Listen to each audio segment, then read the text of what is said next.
Hello and welcome to our video blog. It's called Education Made Extraordinary by Zivrap Education. So today we'll be talking about same-sex schooling versus mixed schooling.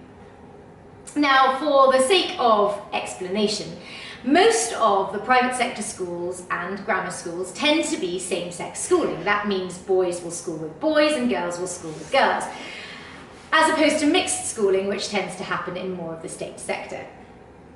There's been a lot of conversation about this over the years, with some researchers stating that boys concentrate better when there are girls to impress, whereas girls concentrate better when they're not distracted by boys. I'm not sure I buy any of that research, for the following reason. We're now in a world where we talk about gender inequality all the time.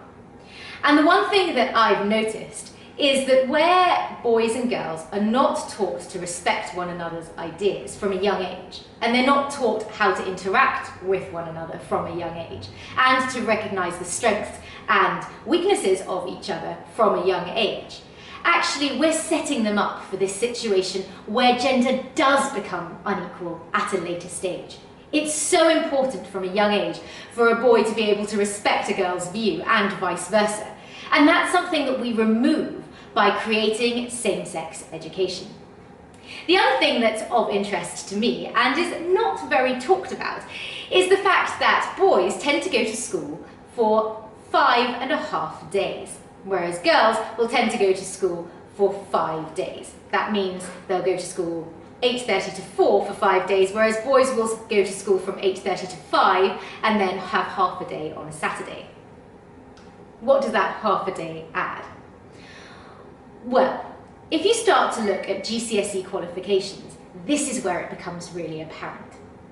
Because on average, boys have 13 GCSEs to their name, whereas girls have roughly 9. Now, if we're starting to look at CVs and job opportunities at a later date, this already tells you something. Where a student has more GCSEs than another at a high level, then already girls are at a disadvantage. So if we want to create that situation where we have gender equality, we need to remove all the inequality. That means starting with mixed schools. It means that girls and boys should be educated for exactly the same amount of time and study exactly the same amount of subjects. It's so important.